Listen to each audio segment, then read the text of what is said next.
Pateros. Bago lang to, Chip, no? Oh, matagal na ba to? Bago lang, no? Ayan, LTO Pateros. Mga taga-Israel boy sa Embo, mga nalipat na sa Taguigay ito. ARM building. Diyan pwede kayo pumunta dito. Magparehistro ng motor nyo or magpa-register. Salong Almeba lang siya. Ayan, very ano lang, sobrang lapit lang. Thank you.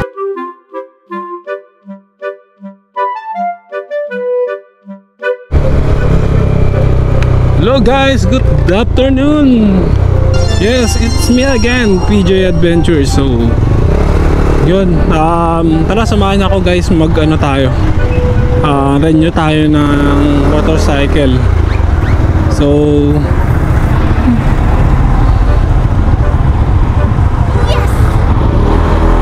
before that guys, bago tayo mag-renew, pumunta sa LTO. Process kasi ni LTO, kailangan complete documents ka muna. So ang requirement number 1, ang requirement nila is kailangan may insurance ka. So yung insurance guys, kukunin natin siya sa Bayad Center. Yung may offer sila doon. So ano na lang tayo doon natin siya pabayaran, tapos i-print. The next is yung emission test. So sa emission test tapos na tayo guys, kakatapos lang natin dito sa Pateros sa may Almeda Street. So yung Bayad Center na lang ang pupuntahan natin. Then after nyan, punta na tayo ng Pateros, LTO Pateros para mag-process ng ating ano.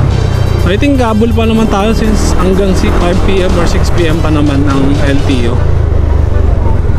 So and malapit na lang din naman dito yon yung pupuntahan natin na Bayad Center.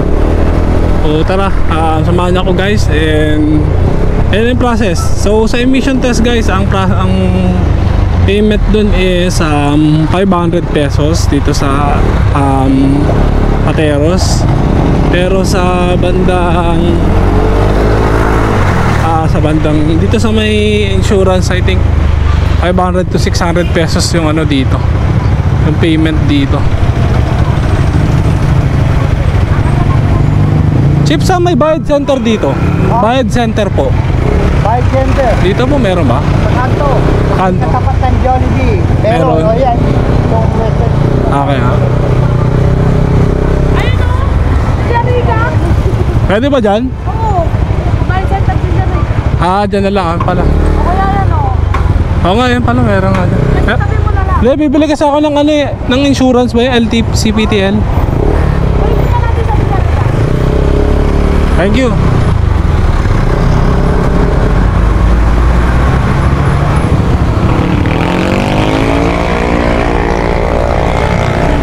Ma'am, pwede ba mag-park saglit dito? Sa Villarica lang magbabayad. Thank you.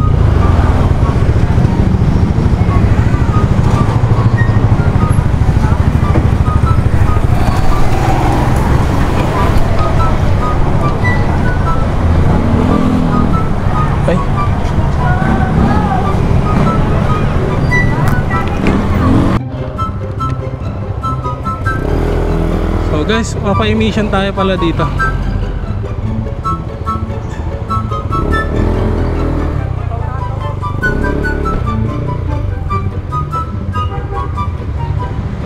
Emission. Sir, may emission dito ng motor, no?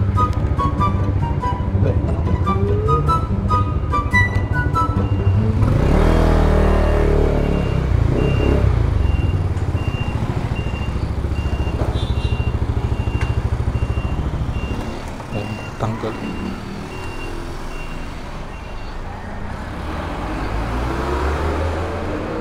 Bali dito guys, sa Pateros, ginawa lang naman sa motor natin is i-check lang yung temperature natin, yung mga parts ng motor natin, ma-replace natin, ang ilaw, busina, ganyan. So yung usok kung okay pa ba. Then yun yung 500 pesos mo. Then after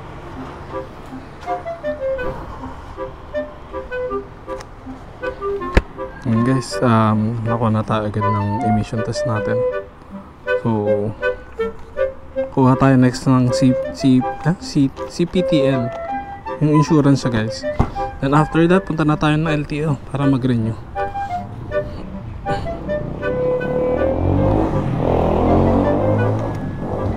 Boss, thank you.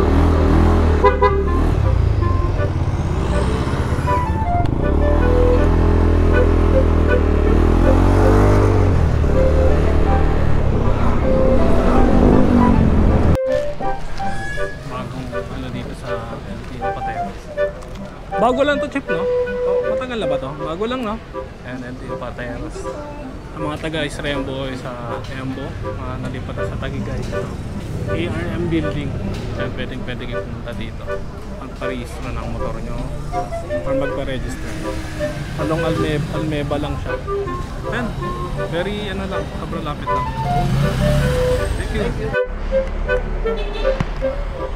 Ayun, thank you Lord. Tapos din tayo dito sa LTO Pateros. So yun, sobrang bilis lang ng process nila dito. And walang fixer. Ang kagandahan dito guys kasi I think wala naman kasi sobrang linis ng ano niya dito. And meron ka lang medical doon kung gusto magpa-medical. Sa taas merong yung taas kung ano yun eh. Yan. Pero meron din medical doon and LTO accredited. Yan. So lahat na kung gusto mo magpa-insurance or gusto mo magpa-renew ng motor, meron na dito. Kompleto na. Oh yan, one stop lang, renewal driver yan, student permit. Okay Chip, thank you. Yun, dito lang siya sa Along, tapat lang siya ng Yamaha Pateros. Yan, Yamaha Pateros halos sabay, tapat lang siya. Tapos yung BTO Pateros yan, PS Bank, yan, sobrang lapit lang. Kaya kung gusto nyo magpa-renew ng mga motor nyo, sobrang bilis lang talaga yung process. Kasi though first time ko, pero na-compare ko kasi talaga yung process nila kay Makati. Sa LTO Makati, sa may Estrella. Ay, sa may Estrella ba yan? Yan. Sobrang bilis lang din naman ng process niya. O yun, tapos na tayo guys. And 2024 na ulit, aga expired si ating Roxy. Si A-Roxy natin. So, alright, next naman natin i-renew guys si ano natin, sakyan natin guys. I think yun, mabilis lang naman yan.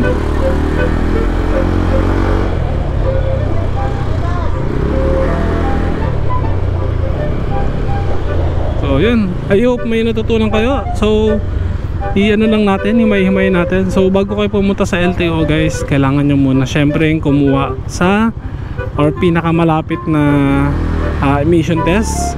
Dito sa Pateros may nakita akong malapit na emission test. Search ko lang din sa Google.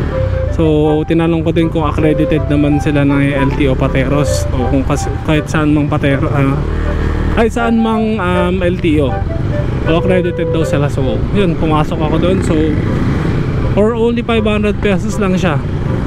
Yun, exactly 500 pesos lang emission test. Then after that, punta kayo ng insurance. So sa insurance guys, pwede kayo pumunta sa 7-Eleven, Bayad Center, Cebuana. Basta kahit saan merong may Bayad Center yan, pwede sila doon. So meron akong ginawa ko, pumunta na ako ng malapit dito sa LTO, sa may Cebuana, walking distance lang. So doon ako kumuha. I-present nyo lang yung ORCR nyo, yung ID nyo, yung pera, syempre pambayad. So sa pambayad nyo guys,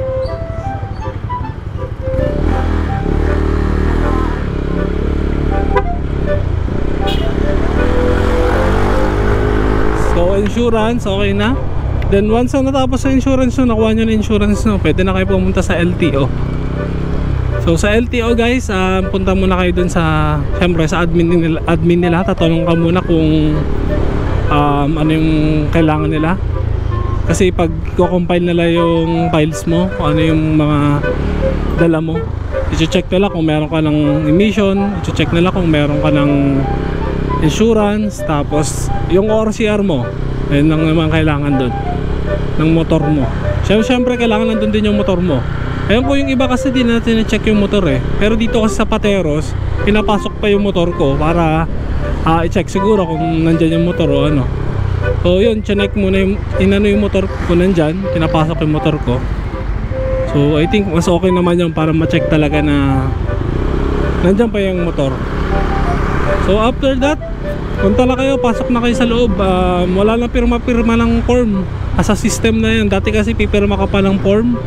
So ngayon hindi na guys, kasi ayun na kasi pinabilis nila eh.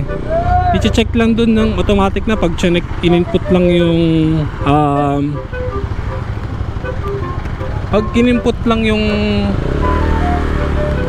ORCR number or yung ano man, basta yung MB file o number, automatic yan, makikita na agad nila sa system. So automatic makuha na agad yung details yan. So yun, after nyan, pagpasok, bayad na lang din ulit sa cashier nila. Then after nyan, wala pang 5 minutes I think. Wala pang 5 minutes, pumasok na ano na yung insurance natin. Excuse mo, pasok lang.